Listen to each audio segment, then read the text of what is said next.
So we can already assume that, and even if we look at the formal sector, at that moment, the formal sector was around 11 million. So we can just make guesses that at least 50% of those formal sector workers were not getting even the minimum wage. So two things that we need to keep in mind: there's a large gap. Minimum wages are 2/3 of the living wage, the first thing. Secondly, people are not even getting that low slave minimum wage. Okay, so what could the government do? The reforms can always be done, and the governments are after those. But firstly, I will mention what we already have in the law, which the governments could use. If you look at the minimum wage legislation of today, it allows the minimum wage boards to recommend wages for localities, for cities. But unfortunately, for decades and decades, we have been having wages for the whole province. How is it possible that the same cost of living is in Lahore and Kasur and some other small city, and the cost of living is not the same? So essentially, the minimum wage boards, even today, they could declare and recommend minimum wages for cities based on the minimum wage levels, minimum living wage levels. They don't have to wait for a whole slew of reforms that I will talk about in a second as well. But the option is here today. Second thing, we are talking about the informal sector. Yes, we do understand that more than 80% of the employment is informal. But the question is, are our formal sector workers getting minimum wages? And it's unfortunate, again, that when we talk about the formal sector, we focus only on the manufacturing. Manufacturing is important, but I don't consider it important because Pakistan is not an industrial economy. We should know it. I mean, 16% of employment is in manufacturing. The remaining is in services and agriculture. Let's talk about those. Or what is happening in the services sector?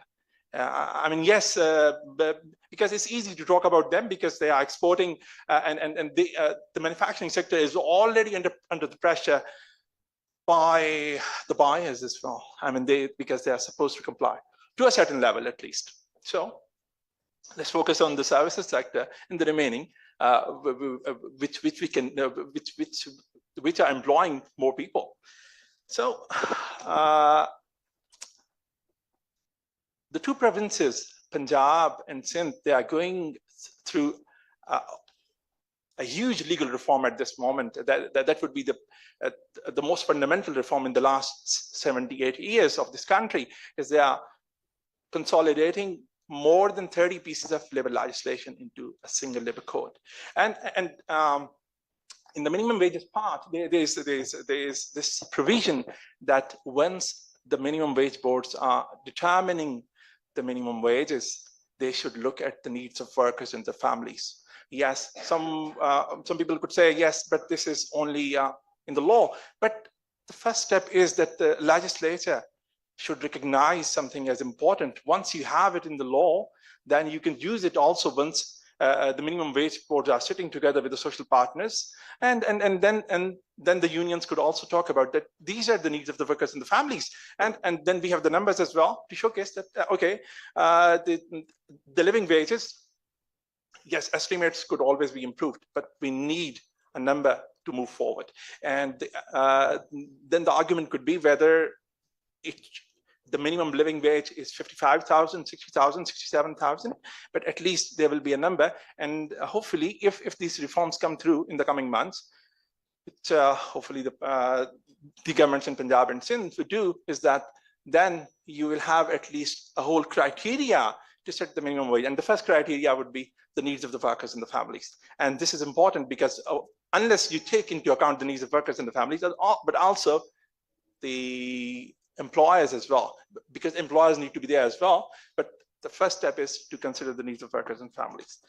Secondly, even if you look at the legislation and what the governments are doing today, it's not that they have forgotten the informal sector. Punjab enacted its domestic workers law in 2019, and this was the first time in our country that Punjab notified a minimum wage for domestic workers. I mean, we haven't seen it before. Islamabad Capital Territory has notified a higher minimum wage for security guards who were employed for longer hours. I mean, these are the reforms that are happening already. But because we are talking about Islamabad Capital Territory, I would like to make this comment as well. ICT has the most outdated legislation in this country. And if you want to reform anything that needs to be done, it needs to be first experimented, piloted here. We always start with Punjab, and I mean, it's impossible. I mean, we just tire ourselves. I mean, it's a province of 120 million. And there's always reports, and this law was not implemented because it's unfortunate that when we draft laws, we say as soon as the law is enacted, it will be implemented the next day. In any developed country, there is a phased implementation. So why not allow for phased implementation of living wages in this country as well, starting from this city, starting from these workplaces where we are sitting. So first. Secondly, yes, we talked about the supply chains and value chains. The unfortunate thing is that the big multinationals, they have huge value chains.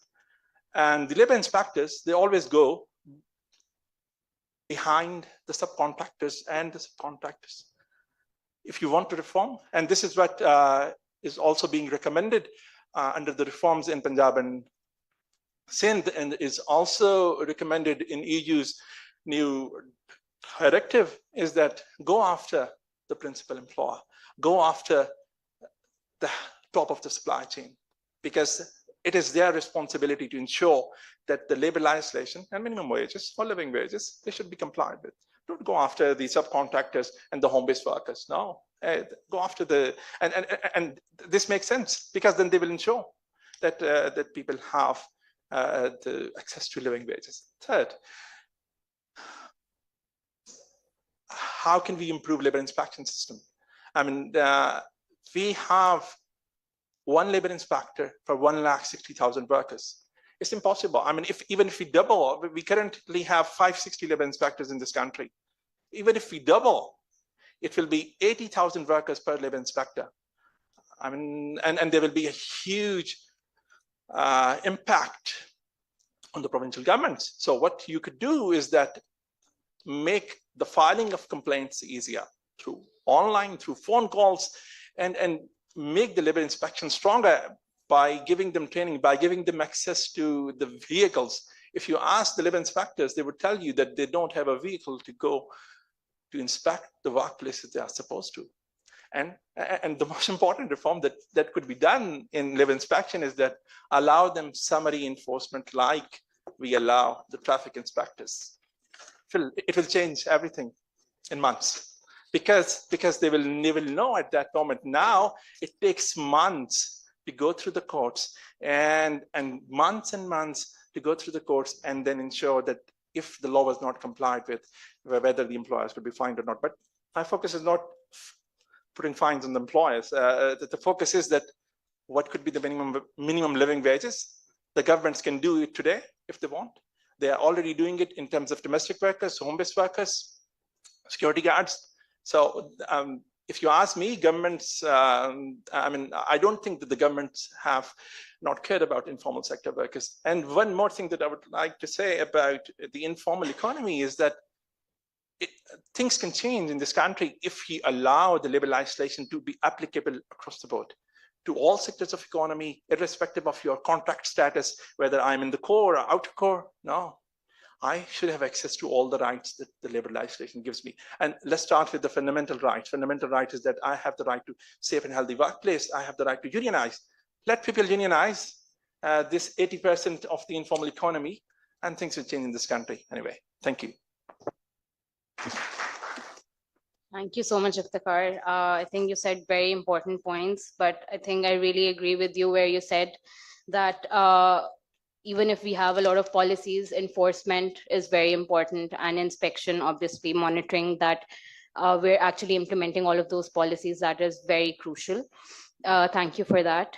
So I'll move on to Monis Rahman. Monis, in Pakistan, so we do have a minimum wage benchmark, but a lot of companies are still not paying that. And obviously, there is a lot of work that needs to be done on creating awareness around better wages, about living wages, and how you can, take care of your employees. And to also create that business case around this, that this is not just good for the workers, but this is obviously, it has a clear-cut business case. How do you think that digital platforms like yours or other digital platforms, they can play a role in creating that awareness for different employers and also for different employees? Assalamu alaikum, everybody. Thank you for having me. I hope I'm audible. Looks like Yes. I am. So just by way of introduction, I founded the largest jobs platform in the country. We have about 10 million professionals who use our platform to find jobs, and we service over 65,000 employers in the country. This platform has been active since 2007, almost 15 years we've been operating this, and I've had a front row seat to and wage economics moving up and down. We've done several very in-depth projects with the World Bank on various aspects of understanding how the labor wage and employability. So, I'd like to start by saying that the first thing that's impacted when the economy moves up and down is jobs. And so just by looking at the number of job postings in the jobs, a pretty good indication of where the economy is at any moment in time. And it's clear that we are going through a very challenging economic time, which means that our employers, organizations are squeezed for margin. FMCGs like Unilever, I think, are seeing something like a 50% drop in their revenue, which means that their profitability is also under pressure. Smaller organizations are feeling that more acutely. And raising wages, the reality is that raising wages by 10% turns a company profitable into a company that's no longer viable. So walk at living wage, it's an incredibly important concept. I think it needs to be embraced by the entire industry. The economic reality here as well, that some organizations will just not be viable when wages are raised beyond a certain level. Also important concept, I think there's been maybe a bit of confusion by some of panelists. I think there was a distinction made between a living wage and minimum wage. Minimum wage is the minimum wage individual, whereas wage is in fact income. And it's a very strong argument that we should be looking at living wage because most individuals that we employ run their entire household. I think that's true, but if you age of population of workforce, it's largely on the lower end, starting from 18, 20, 25.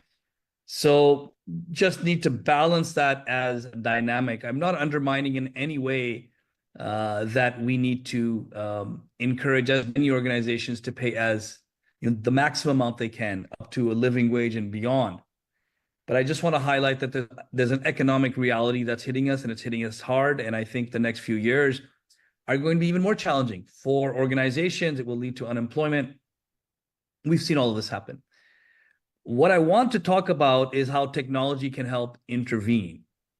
And while we'll encourage all of the organizations that are profitable and healthy, we're happy to do. I think every organization would love to do this. It's just a matter of can they do it or not. I think technology today in Pakistan, if you look at where we are, it's actually phenomenal where we've come. About 68% of your population, adults in this country, have an internet-connected smartphone. And I just want you to sort of understand what that means. It's an internet-connected smartphone, which means they can use WhatsApp, they can use mobile apps, they can use voice-activated services, they can use AI today. And we need to embrace that faster and quicker. First intervention, I think, that can easily be made is a wage protection system, which is a digital channel through which every organization must pay their employees. We've seen this implemented very successfully in UAE, in a few other, where all salaries are channeled through a government system which actually disperses the money of the organizations.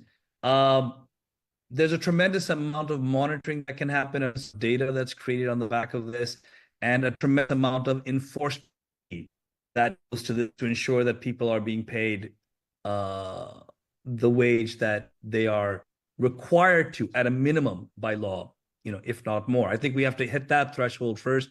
We have discussed a lot of organizations aren't even paying a minimum wage.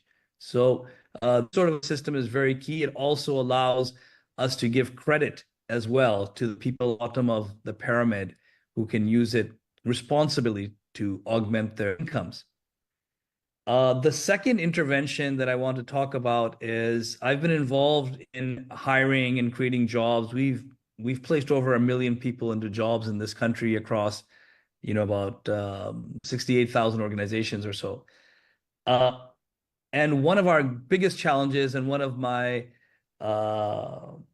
ambitions from the very beginning is how can we help people at the bottom, the blue collar workers, find jobs? It's very difficult. I can build online platforms and apps, but if they're not accessible to people at the bottom of the pyramid, how can I help match them? The qualifications of these individuals are not very tangible. They don't have a bachelor's degree.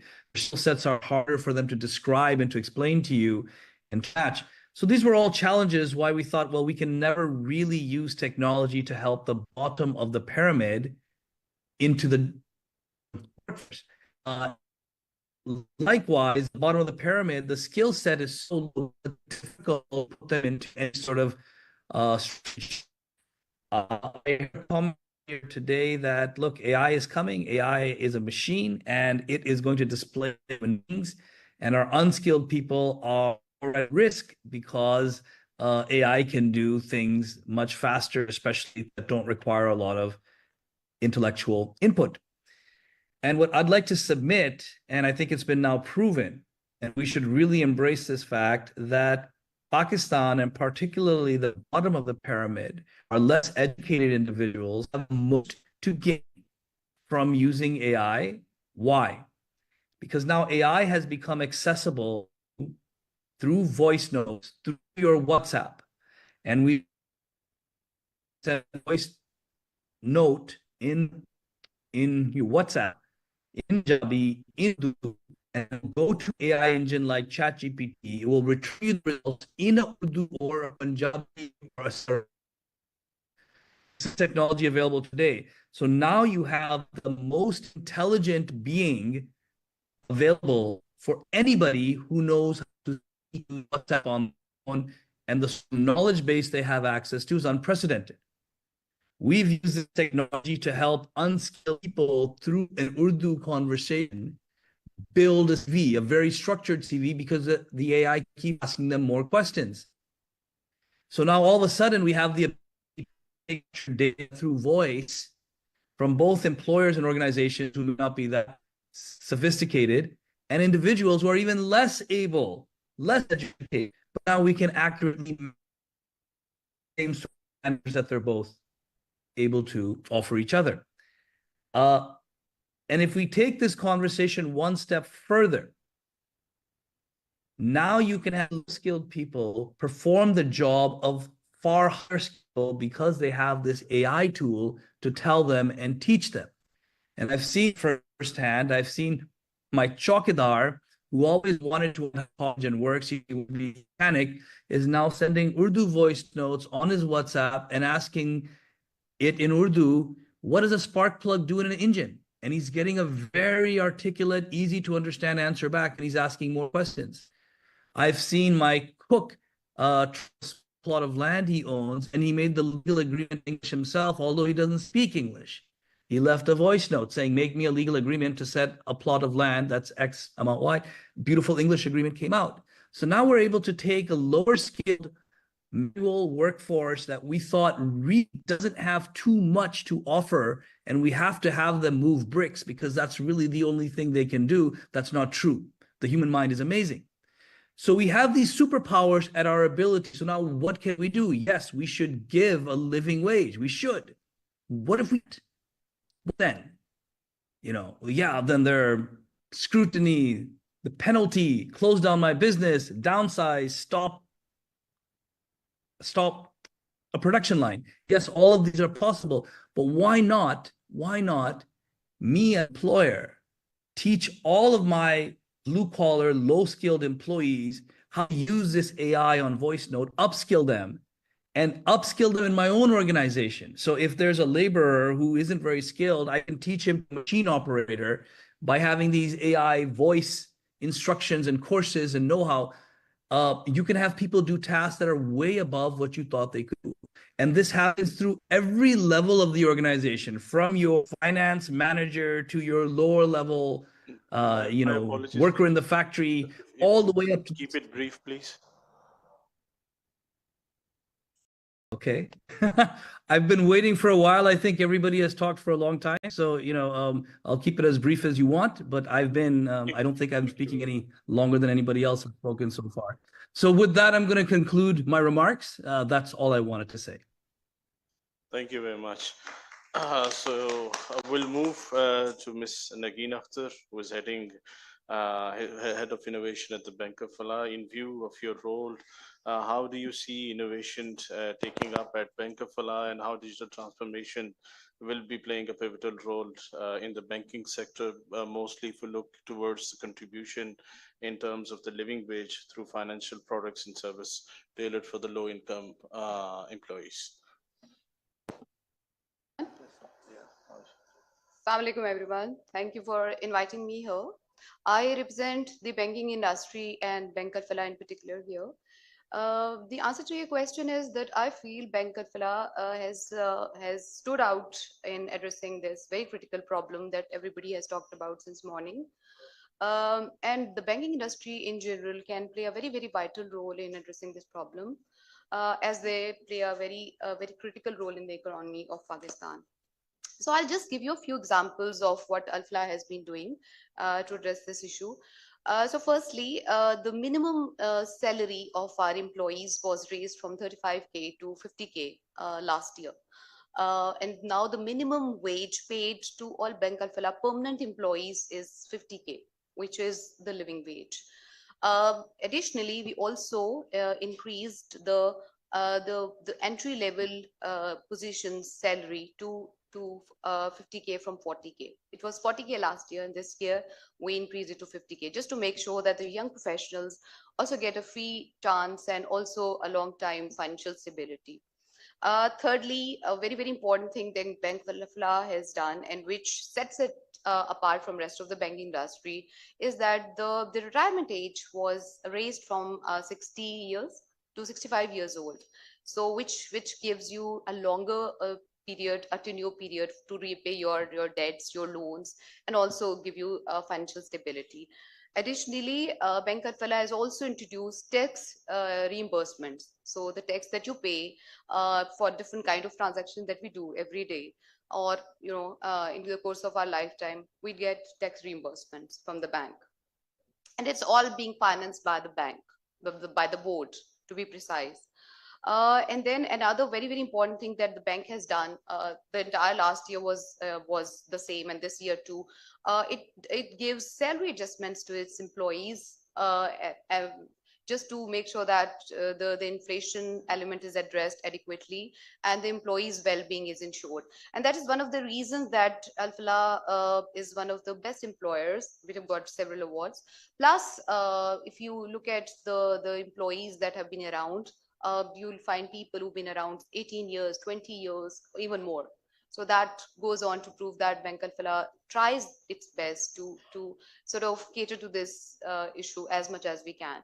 Lastly, Bank Al Falah also has offered some very customized products to its employees. So for example, house loan is offered as a very basic interest rate of 5%. Similarly, auto loan is also provided to its employees with a very, very basic interest rate. Same goes for personal loans and other products. So we try our best to make sure that the well-being of our employees is catered to, and this big issue of living wage is at least handled at our level. And as far as the digital solution issue goes, so we try our best to develop and launch digital solutions that provide financial literacy to our employees. So for example, we recently introduced budgeting and finance management in our FIF, which supports financial education to not just our employees, but to everybody in Pakistan. So we will continue our journey, and we invite other banking partners to do the same. Thank you. Thank you very much for the recommendations. Just in view of the time, I believe I'll be coming to the speakers for just a minute for a recommendation that would be helpful for us and also for the Unilever in devising a program towards the living wage. So I'll be coming to the panelists who are online. Dr. Aswar, your one policy recommendation, please. Well, I don't know if I could make a one policy recommendation. One key Because, recommendation. well, I suppose, I mean, as Asad pointed out, I mean, I believe that in itself, attaining a living wage is not a policy and should not be considered as such. And as Asad mentioned that, you need to have other measures like social protection going hand in hand with it. And I think that would be such as access to health and education. If you make it more reachable for the citizens, I think that would be probably something that would help. Another step that would be to replace minimum wages, which are about stemming poverty, with the living wages, which are about decency and the decent standard living in the labor law. Sebastian Voss suggests that the minimum wage should be the living wage, and I totally agree with that. Thank you, sir. Dr. Asad, key recommendation from your side? Yeah, I think that first of all, we need, so ultimately, I believe once we get back to... we have to have a good assessment of what the living wage in Pakistan is. I mean, our understanding is that there would be about 7 to 8 regions where we need to do proper assessments, and on the basis of that, we would have some sort of an aggregate picture of what the living wage ought to be. And then based on that, then we know what the gap is between the minimum wage, the World Bank poverty line, etc.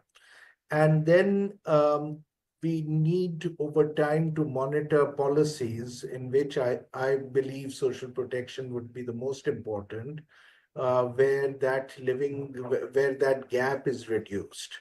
But that gap can, as I said, we first need to know what that gap is. And for that, we need some robust assessments based on, I would say, the anchor methodology, so that we actually know what the lay of the land or what the universe looks like. Thank you. Thank you. Iftikhar Saab. Well, one recommendation is that the minimum living wage levels need to be set not at the skill level, rather at the locality level. And this is already provided, as I said, under our current legislation on minimum wages. The minimum wage boards and the provincial governments just need to act. Just look at their own legislation and give people their due rights. And secondly, yes, the current legislation also does not in any way prohibit, except in a couple of provinces, but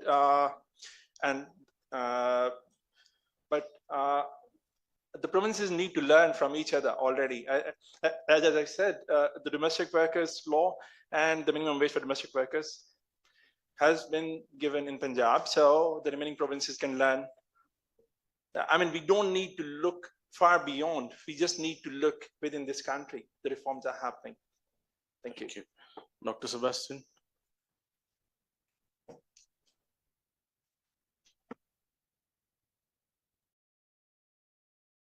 I take this, yeah.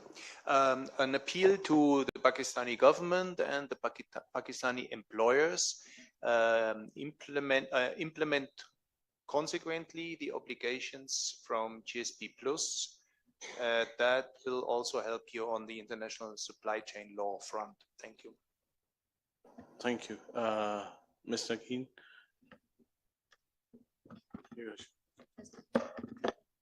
So I would just suggest that since the minimum wage figure has been identified, we should all strive to bring our minimum salaries to that level so that we give all our employees, a decent living.